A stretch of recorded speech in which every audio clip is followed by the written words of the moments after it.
Welcome to your channel unique study hub by Neha. This is Neha. तो कैसे हैं आप सब? होप सो सब बढ़िया होंगे। और मैं आपको एक बात कहना चाहूँगी कि मैं थोड़ी बिजी थी, ठीक है। तो अब जो है हमारी वीडियो बिल्कुल रेगुलर होएंगी और मेरी कोशिश रहेगी कि आपको सिविक्स जो है मैं फटाफट कंप्लीट करवा दूं। और साथ में तो हमारी एनवायरनमेंट चल ही रही है, तो वीडियो को हम स्टार्ट करते हैं। मैंने लास्ट वीडियो में आपको लोक तंत्र के स्तंभ के बारे में बताया था। 4 स्तंभ बताए थे आपको: विधायिका, कार्यपालिका, न्यायपालिका और मीडिया। तो आज बात करेंगे हम कार्यपालिका की। तो चलिए वीडियो को स्टार्ट करते हैं। वीडियो को अपना भरपूर प्यार दीजिएगा। किसके through? Like, share and subscribe के थ्रू। चलिए वीडियो को स्टार्ट करते हैं। तो विधायिका के बारे में मैंने आपको बताया था कि किसी भी लोकतंत्र को कानून का निर्माण करना, कानून का निर्माण जो करता है उसको हम विधायिका कहते हैं। और ये संसद के अकॉर्डिंग जो है चलता है सब कुछ। वो वीडियो आप ज़रूर देखिए। आज बात करेंगे हम कार्यपालिका की। कार्यपालिका क्या, यानी कि कार्य करने वाली। लोगों के बहुमत से क्या बनती है? सरकार बनती है। बहुमत, बहुमत यानी अगर आप वोट देंगे, बहुत सारे लोग जब वोट देंगे, उनका बहुमत होगा, तो उससे क्या बनेगी? हमारी सरकार बनती है। आप सबको इस बात का पता है।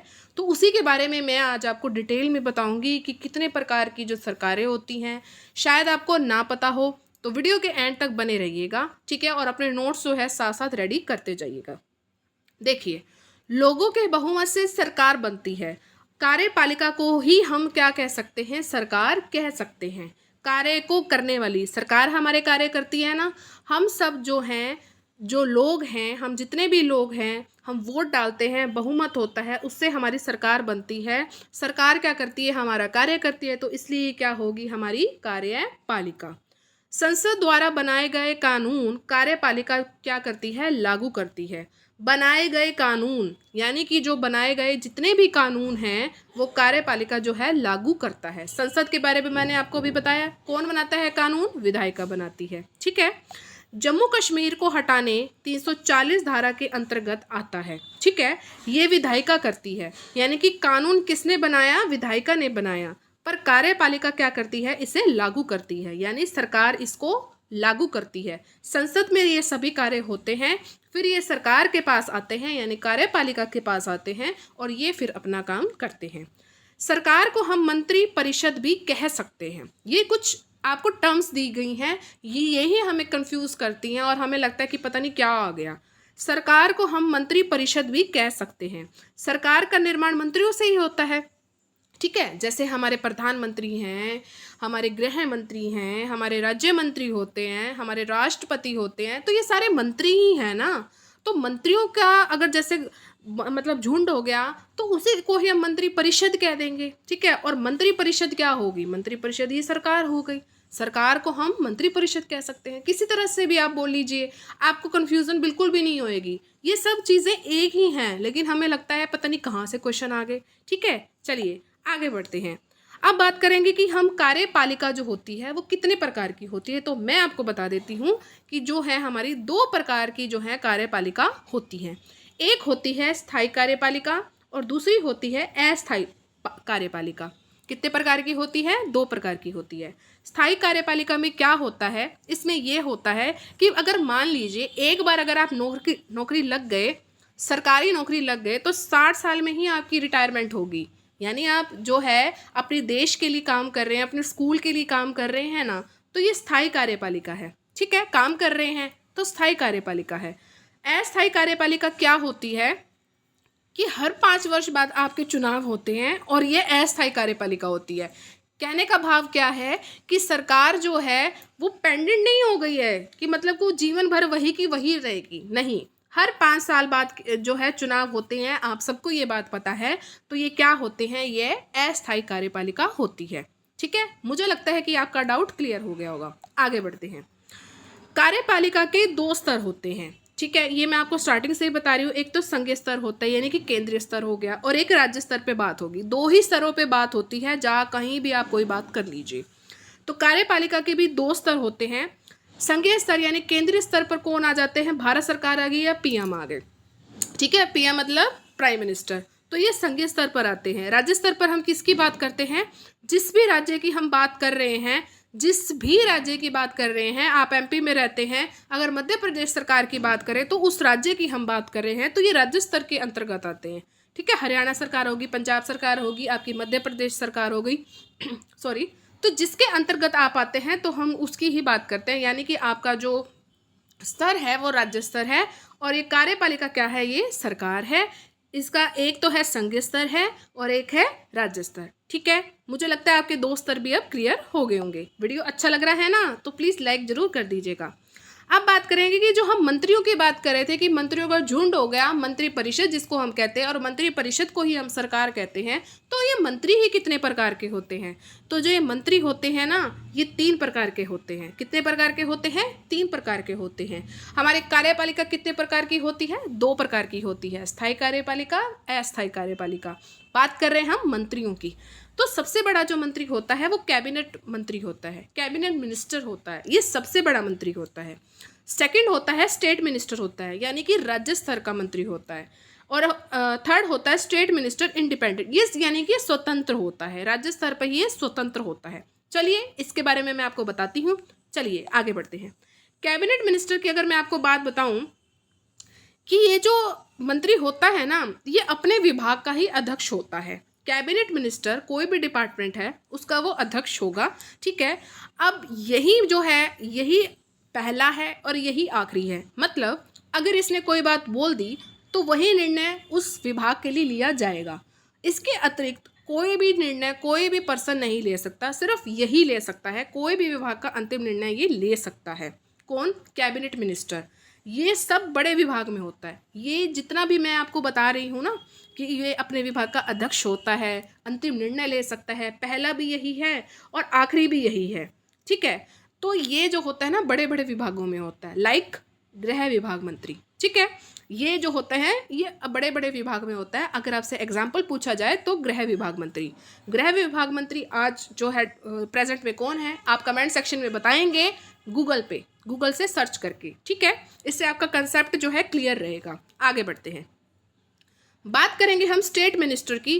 स्टेट मिनिस्टर कौन सा होता है? राज्य मंत्री वह मंत्री होता है जो कैबिनेट मंत्री के अधीन काम करता है, यानी जो वो काम कर रहा है उसको वो फॉलो करता है, उसके अधीन रहता है। ठीक है, दिन प्रतिदिन के कार्यों में उसकी सहायता करता है। यानी कि ये एक जो कैबिनेट मिनिस्टर है और स्टेट मिनिस्टर है, ये एक दूसरे से कनेक्ट रहते हैं। कोई भी अगर काम हो रहा है, यानी कैबिनेट मंत्री जो है इनके सामने कोई भी चीज़ प्रस्तुत कर सकता है, तो राज्य मंत्री को ये बात माननी पड़ेगी। लेकिन राज्य मंत्री अपने हिसाब से कोई भी काम नहीं कर सकता, ये कैबिनेट मिनिस्टर के अधीन होता है। लेकिन कैबिनेट मिनिस्टर जो होते हैं वो अपने में ही सक्षम होते हैं और अपना निर्णय वो खुद लेते हैं। ठीक है, कैबिनेट मंत्री का ये कह सकते हैं सहायक कह सकते हैं। अगर हम सरल शब्दों में मैं आपको बताऊं कि स्टेट मिनिस्टर कौन होते हैं, वो कैबिनेट मिनिस्टर के क्या होते हैं? सहायक होते हैं। ठीक है, मुझे लगता है कि आपको ये क्लियर हो गया होगा। आगे बढ़ते हैं, अब बात करेंगे हम स्टेट मिनिस्टर डिपेंडेंट की, यानी कि जो राज्य स्तर पर स्वतंत्र होते हैं। मैं अब आपको उसकी बात बताऊंगी। ठीक है, ये अपने राज्य में क्या होते हैं? स्वतंत्र होते हैं। लाइक मध्य प्रदेश राज्य हो गया, हरियाणा राज्य हो गया, ये अपने ही जो राज्य होगा उसमें स्वतंत्र होते हैं। कैबिनेट मंत्री का इस पर कोई भी प्रभाव नहीं पड़ता। ध्यान से सुनिए, मैंने आपको पहले अब ये बताया है कि जो कैबिनेट मंत्री है उसका अध्यक्ष होता है। ठीक है, वो अपने आप में ही सक्षम होता है और उसका राज्य स्तर पर क्या है? प्रभाव पड़ता है, और वो जो राज्य सरकार होती है उसके अधीन होती है। लेकिन अगर स्टेट मिनिस्टर डिपेंडेंट की बात आ जाए, स्वतंत्र की बात आ जाए, तो कैबिनेट मंत्री का इस पर कोई भी प्रभाव नहीं पड़ता।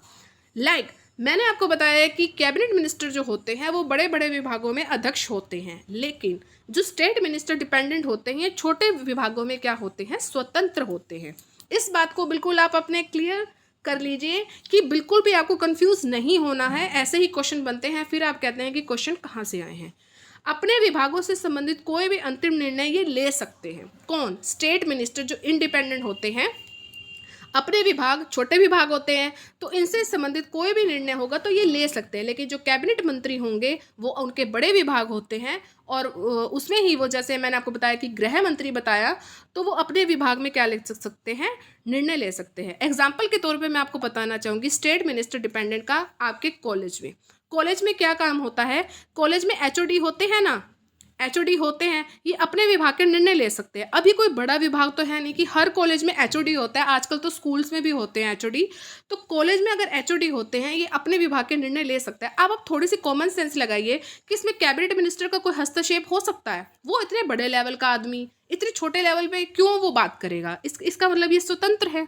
समझ रहे हैं ना? कॉलेज में आपकी कोई भी एक्टिविटी हो रही है तो ये तो नहीं है ना कि कैबिनेट मंत्री आएगा और वो आपको निर्णय लेने की कहेगा कि हाँ आप ये करो वो करो। इतना इतना तो वो भी वेला नहीं है ना, समझ रहे होंगे आप। तो इसी तरह कॉलेज में एचओडी होता है तो ये अपने विभाग के खुद जो है निर्णय लेता है। अब एचओडी की मदद कौन करता है? एचओडी की जो मदद करते हैं एसोसिएट होते हैं और कुछ असिस्टेंट भी होते हैं जो इसकी मदद करते हैं। यानी कि एचओडी ने अगर मान लो कि कोई आपको दे दिया कि टाइम टेबल दे दिया, तो उस टाइम टेबल को सारे के सारे फॉलो करते हैं।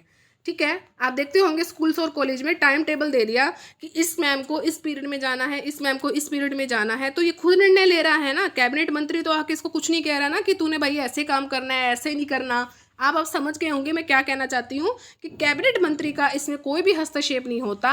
कैबिनेट मंत्री के जो होते हैं बहुत बड़े विभाग होते हैं, बड़े बड़े विभागों में अध्यक्ष होता है और उसका वो क्या करता है चुनाव करता है और सब वो कार्य करता है। लेकिन इसमें ये जो है स्टेट लेवल पर जो स्वतंत्र होते हैं, ये कॉलेज स्कूल और भी छोटे छोटे विभाग ऐसे होते हैं जहाँ पर इनकी नीड होती है। ठीक है, मुझे लगता है ये आपको क्लियर हो गया होगा। अब ज़रूर लाइक ज़रूर कर दीजिएगा। लास्ट है हमारा न्यायपालिका। स्तंभ जो है आपके आज कंप्लीट हो गए हैं। इसके बाद जो है हम संविधान को स्टार्ट करेंगे। लोकतंत्र के स्तंभ, विधायिका के बारे में मैं आपको पढ़ा चुकी हूँ, कार्यपालिका मैंने आपको पढ़ा दिया है। न्यायपालिका में मिस थोड़ा है। मीडिया क्या है, मैं आपको पहले मीडिया के बारे में बता देती हूँ। जैसे मीडिया है, मीडिया तो आप सबको पता ही है कि समाचार पत्र हो गए, आपके टेलीविजन में जितनी भी चीज़ें होती हैं। आज अगर मान लीजिए मीडिया नहीं हुआ तो आप लोकतंत्र में क्या हो रहा है, मतलब कि लोकसभा में क्या हो रहा है, राज्यसभा में क्या हो रहा है, तो आप कैसे, आपके पास कैसे पहुंचेगा? तो वो मीडिया के थ्रू ही पहुंचता है। अगर आप देखेंगे कि जो DD1 है, नेशनल टीवी है, उस पर जो है ये आपको सारे सदन दिखाए जाते हैं कि बहस दिखाई जाती है। आजकल तो यूट्यूब पे भी आपको बहुत कुछ देखने को मिलता है। अभी अभी मैं न्यूज़ देख रही थी तो उसमें जो अमिताभ बच्चन की वाइफ है तो वो भी मतलब कि मिसबिहेव कर रही थी संसद में, तो राज्यसभा में। तो मतलब बहुत, मतलब कि एक छोटी छोटी चीज़ आपको जो है मीडिया पे दिखाई जाती है। ठीक है, तो ये जो है मीडिया का काम होता है। जितने भी आसपास के कार्य हो रहे हैं तो वो लोगों तक कैसे पहुंचाना, वो मीडिया का कार्य होता है। संसद कैसे कानून बना रही है, सरकार काम कर रही है या नहीं कर रही है, स्कूल में क्या हो रहा है, कॉलेज में क्या हो रहा है, मुझे नहीं लगता कि आपको मीडिया के बारे में इतना बताने की ज़रूरत है, क्योंकि हम सब उसी के ही पार्ट हैं। ठीक है, अब मैं आपको बताना चाहूँगी न्यायपालिका के बारे में। न्यायपालिका का क्या होता है कि ये संघीय स्तर पे होता है और राज्य स्तर पे होता है। न्याय करने के लिए कुछ ना कुछ तो चाहिए ना, कोई तो ऐसी चीज़ चाहिए। आपके पास कोई दिक्कत आती है तो उसके लिए आप कुछ ना कुछ तो निवारण करेंगे। अब ये तो है नहीं कि एक जो सरकार है आपके घरों में जाएगी, तो एक प्रॉपर जगह होगी ना। प्रॉपर जगह को ही हम क्या कहते हैं, न्यायपालिका कहते हैं। न्यायपालिका जो है संघीय स्तर पर आती है और राज्य स्तर पर आती है। संघीय स्तर यानी कि केंद्र सरकार हो गई। केंद्र सरकार के केंद्रीय स्तर पर जो आती है वो आती है सुप्रीम कोर्ट। यानी कि जो जगह मैं आपको कह रही हूँ वो कौन सी है, सुप्रीम कोर्ट है, उच्चतम न्यायालय है।